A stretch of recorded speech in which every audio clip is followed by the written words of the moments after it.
Good morning, Packers fans. Aaron Nagler here with your Packers Daily Chat, coming to you live on the Cheesehead TV social channels.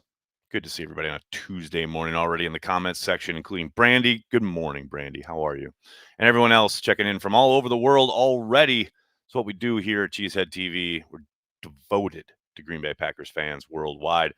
Lots already up on the channel from yesterday. If you missed Carry the G with A.J. Dillon live last night, make sure you check that out, as well as Let's Talk Football with Andy Herman. Andy and I go over, obviously, the big win against the 49ers, but we also look forward to the matchup with the Steelers on Sunday. Lots for you to dive into. My first time live. What's up, Kyle? Welcome to Packers Daily Live. Happy to have you. Hope you're doing well. Robin, good morning. Hope you're feeling well, buddy. I don't know what this is about. I love it.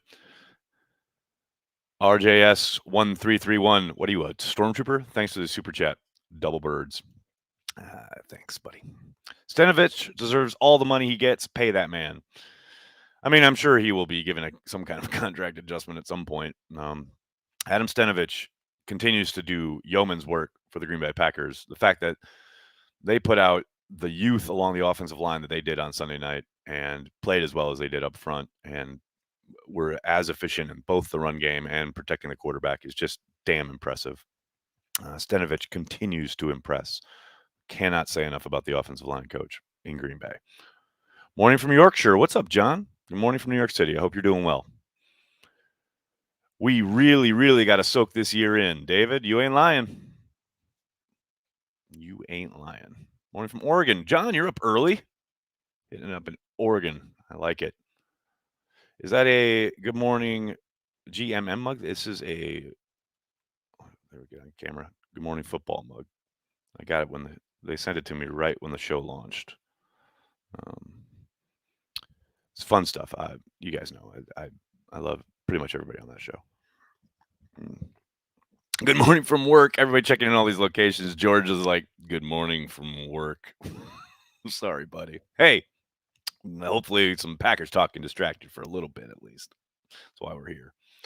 When can Z come back? He has to be down for at least 3 weeks, but that's no assurance that he'll be back after that initial time period. But after the Steelers game, he can then be brought back at any point. Now, whether he will be or not remains to be seen. He could be gone for 3 to 4 weeks. He could be gone 6 to 8 weeks. Could be 12 weeks. We don't know. We have no clue. So hopefully sooner rather than later, obviously. Dustin, thanks for the super chat. Stash growing until we lose would be majestic. That's my plan. That's my plan. Put myself in this situation, didn't I? I really did think they were going to lose on Sunday night. So I said, you know what? I'm going with the stash. I'm going to try a new approach. And the Packers tried a new approach. And that was my hope that, the Packers would come at this 49ers team in a different way. And they most certainly did. I asked Matt about the use of their man blocking. And he indicated that they did indeed draw up some stuff, bounce scheme, power stuff for the 49ers that they have not employed before.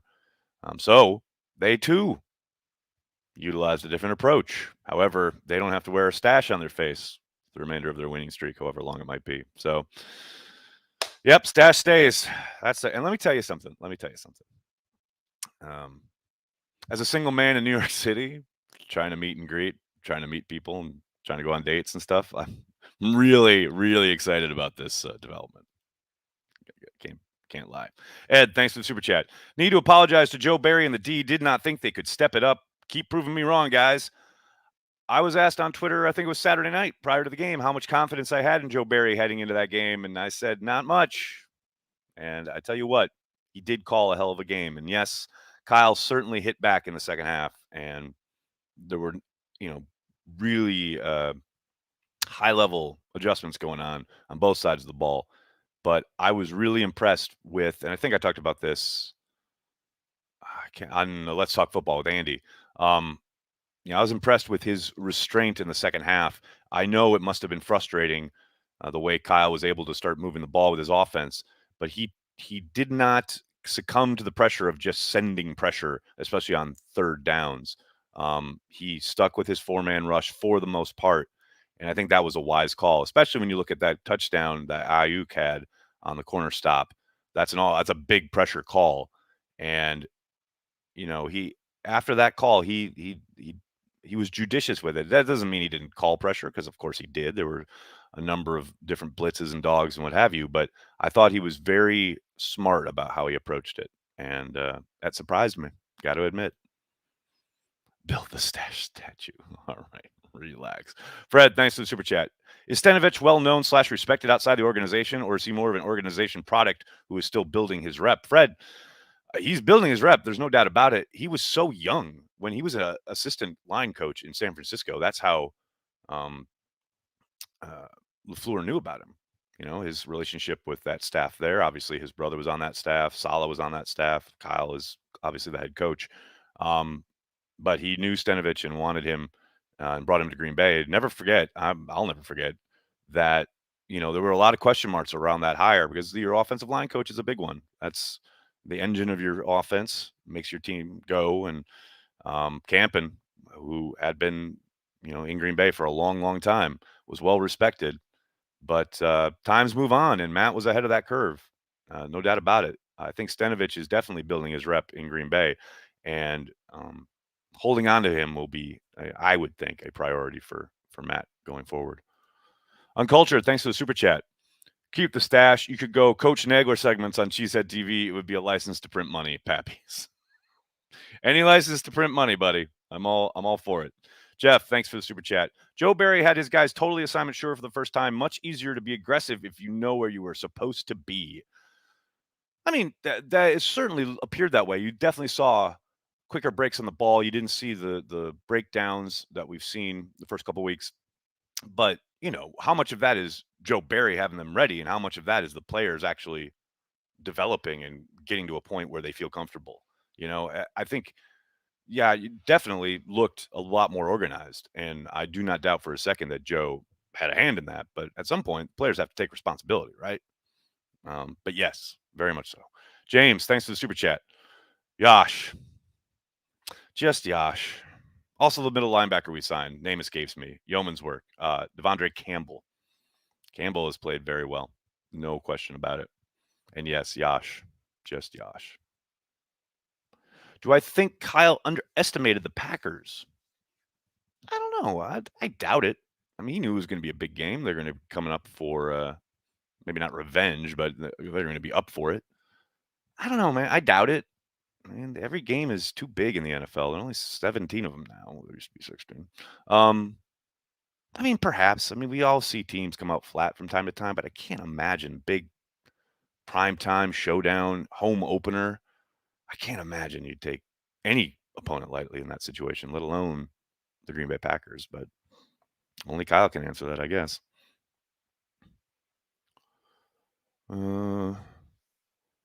Hey, Aaron, on that 4th and 1 play, I was thinking, why don't we ever see them reusing some of the plays that worked perfect in that situation, like the Devontae play from the Rams divisional game? Yeah, it's always curious to me. There's one that they drew up. Matt played. Was it? Oh yeah, 4th and short against the Falcons on Monday Night Football last year. That went to Malik Taylor.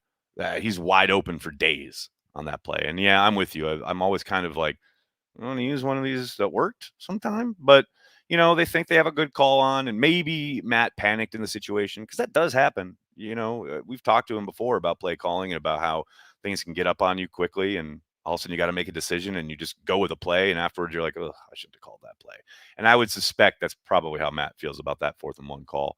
But I'm with you, man. But you got to remember, they are trying to draw up new plays that people haven't seen, that are not on tape, to try and take advantage of situations that they practice during the week.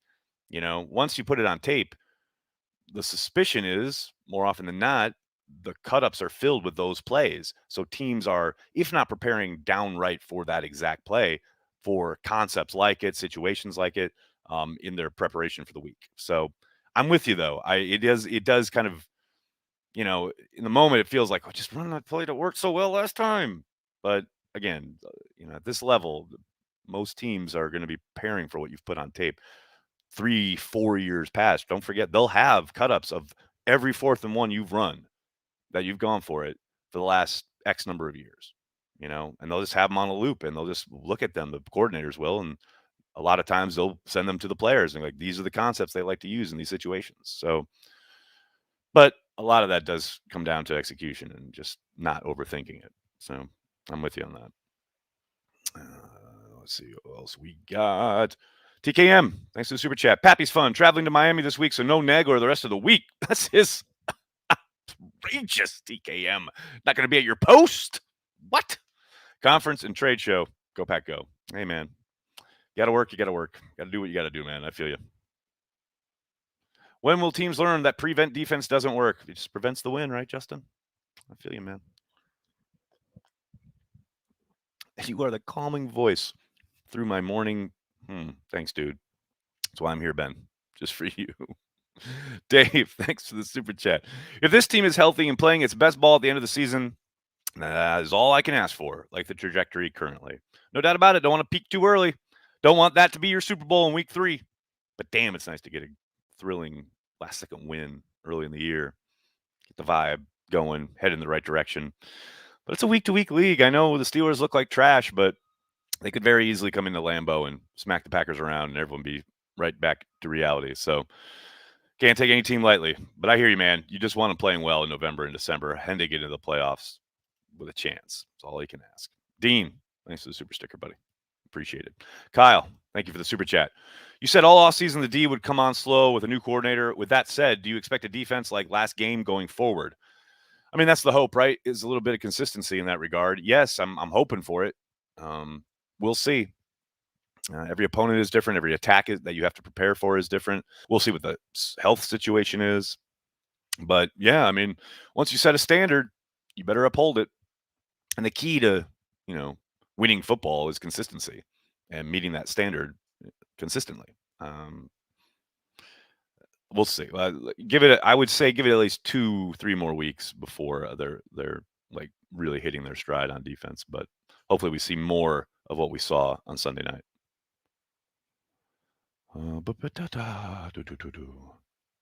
Priorities. James, thanks for the super chat.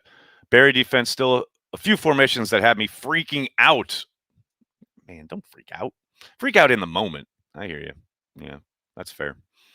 Because God knows I freak out. That was stupid as shit. But I hear you. I mean, again, there's going to be times when the opponent, they get paid too. And they're going to get you in disadvantageous situations. They're going to be able to take advantage of whatever it is you're presenting. But don't forget, these guys have reams of data and just untold amounts of information that we are not privy to. So there is reasoning behind almost every call, usually, more often than not. But I hear you, man. Sometimes things remain mystifying. Who had Lancaster showing up? I did not. Ditch digger and all. Brandy, his best game in a Packers uniform in a while. No doubt about it. It's amazing how just a little bit from Lancaster helps everybody along the front. But yeah, he played a good game. Not perfect, obviously. There's still parts of that game where he's kind of washed out and what have you. But yeah, man, wow, he definitely kind of flipped a switch because it was light years better than the first 2 weeks. Maybe he had something, injury clearing up or what have you. But man, so much better. Got that one. Got that one. Got that one. All right, very good. I'm from Marshfield, Wisconsin, and my brother played football with Adam Stenavich. Don, that's cool as hell. I mean, he's such a cool guy. He's so down to earth. We get to talk to him intermittently during camp, and I love watching him coach the O-line. Like he gets after them. There is no bullshit in his little kind of pod there with the O-line guys. He does a really great job. All the 5 wide still annoyed me. Kyle, I don't like. Again, I said week 1. As a wrinkle, I don't mind it. What killed me about it in the Saints game is like it was seemingly their only answer to every situation. I didn't mind it on Sunday night because it wasn't used. I thought it was used pretty judiciously in certain situations. I don't love it on early downs, but I think they used a lot of it on 3rd down on Sunday night. Because on early downs, I still want the threat of the run, and that's where I think this offense flows the best. But Matt LaFleur and Aaron Rodgers have forgotten more about football than I will ever know. So, my protestations can only take me so far. Dean, thanks for the super chat. I promise I'll only say this once and then keep quiet. Corey Bojorquez has been a weapon, always bombing for that coffin corner. He really has, right? I mean, it's crazy how consistently he can do it too. I mean, we've been looking for a punter since like Craig Hendrick, for God's sakes. I think they finally found one. But yeah, Dean, I'm with you, man. It is a very, very nice change of pace. Go Pack Go. Thanks for the super chat. Giving up 21 second half points isn't exactly making me feel comfortable. Also, I know it's week 3, but a win like that versus a healthy San Francisco team is huge. Go Pack Go. Yeah, but okay, giving up 21 after they make adjustments and you're playing with a lead is very different than pitching a veritable shutout until the snafu on special teams basically gifted them field position. But you got to give them props for that shutout in the first half, too. I mean, I understand it. I totally get it. But it's situational football. And that's what I was talking about before. Barry didn't panic. He didn't start sending pressure. He made them earn it. And that ate up clock throughout the second half while they had a lead. So I hear you. I totally hear you. But, especially comparative to weeks 1 and week 2, I'll take it, man. It's incremental progress. I talked about it all off season. It's going to take time for this defense to gel. I think mostly that's a big win on Sunday night. Sucks.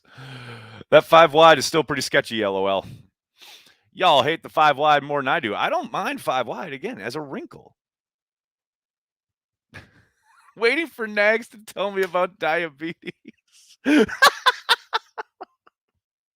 That's so well played. That's really good.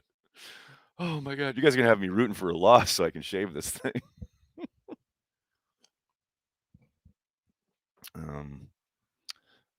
TKM, we do not know what a team is or is not till week 8. Bill Polian, Hall of Fame GM.